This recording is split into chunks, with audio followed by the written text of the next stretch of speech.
All right, welcome. This is a short video on how to set up a set of smart servos that might be connected to a robotic arm or some sort of other robot where you're going to use the Dynamixel um, smart servos. And Dynamixel makes a wonderful smart servo. The smart servos are set up, by the way, so that you it's not like an RC servo where you say, hey, go to 90 degrees, and it'll kind of go there the best it can. And maybe it gets tweaked a little bit, so the next time it doesn't quite go the same place. The Dynamixel servos are what we call a smart servo, which means when I say to go to 90 degrees, it actually monitors the servo and makes sure that it's going to go to 90 degrees. So the servos are controlled through a serial interface. And so what you need to run these servos, whether you're running them with you're running an AX12, which is a bigger servo, or the 320XLs, which is a smaller servo, you're going to need this connection. So if you need this, you'll have to come and get it from the instructor, but it's called the Dynamixel starter set, and it's 3 pieces. It's a power supply that's going to supply power to your device.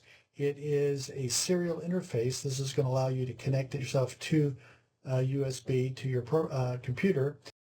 Yeah, power allow you to connect your power system.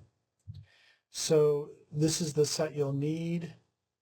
This shows them plugged in. So here's my power supply. I plug that into this part. I'm going to use the 3-pin or the 3-wire connection for this particular servo. The other end is a 4-wire. We're going to use this end. We're going to connect that first to one of our servos. Every servo you'll see has 2 connections on it, and so we can daisy chain them. So in this case, we're going to come out of this part, the power supply part, over to our first servo. Then we'll go from our first servo to our next servo, and so on. And this part here will connect using the other connector. This is our USB interface. This is a USB cable. This gets plugged right into your computer. Now there are 2 things you're going to want. And so let's start with the first. So I'm going to go over here, downloaded and installed the Dynamixel Wizard 2.0. And I'm going to need this because I want to configure my my servos. They come from the factory with a default configuration, and I'm not going to want that. I'm going to have to actually make some selections. So if I click options, this shows what I want to connect. So I'm going to go out and scan my USB port, in this case COM18. I can look for protocol 1 and protocol 2, and I can also look for all the different kinds of baud rates that the servos might have been set to. Now, when they come from the factory, you should know that they're set to this baud rate. So I'm going to go ahead and click that, and I'm also going to click 57600. This is the baud rate I prefer to set them to for default. So it's going to go out and look for those. And so when I hit OK, and then I go ahead and go scan, it's going to go out and look for those. Now, mine is now connected. I've got a number of servos out there on port 18. It's looking for those. I actually have 6. Notice it's already found those 6. I have already configured those servos with a different ID for each servo and also the baud rate set to 57600. When they come from the factory, the ID is going to be 1. And again, I think the default protocol or the BPS is that 1 million BPS. So I'm going to, again, I'll look at all the protocols. I'll look at these 2 different things, and then hopefully I will find, notice I've found all of my servos over here. And now I can go ahead and select a servo if I'd like. Now, again, one of the first things you're going to want to do is to go and set a different ID for each one.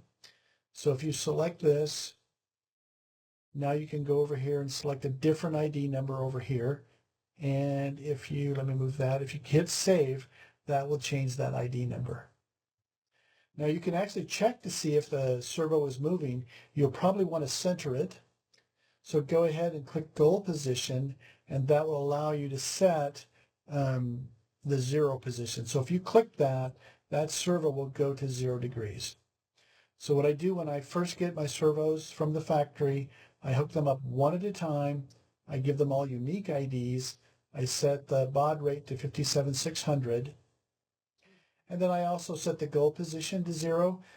That way I can know the position of the servo as I build my robot. All right, so that's how we use that.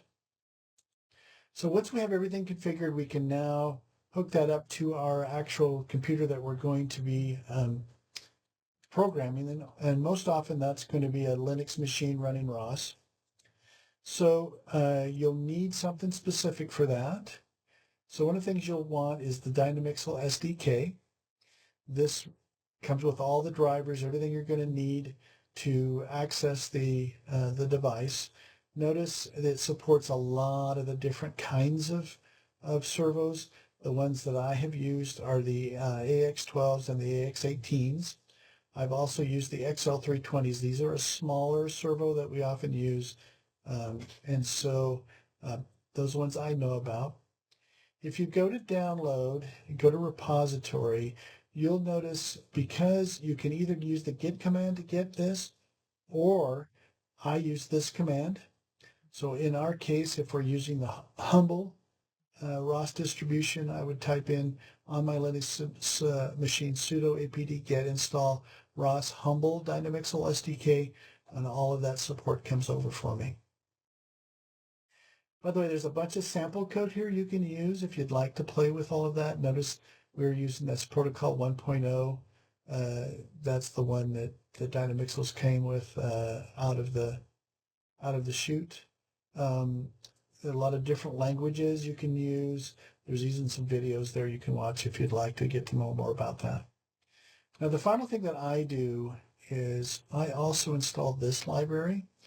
So this library has, in Python, has access to and gives us a fairly clean interface to the PAX-12s. So that's what I use often. Let's go back to our picture.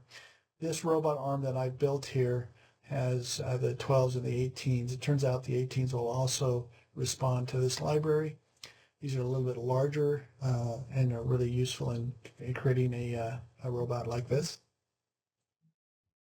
So go ahead and install that. You can do that by typing in pip install --pre and then PAX12, and that will get you that library. So once you've done that, you've got all the different pieces you need now to control your robot arm via the ROS2 in Ubuntu.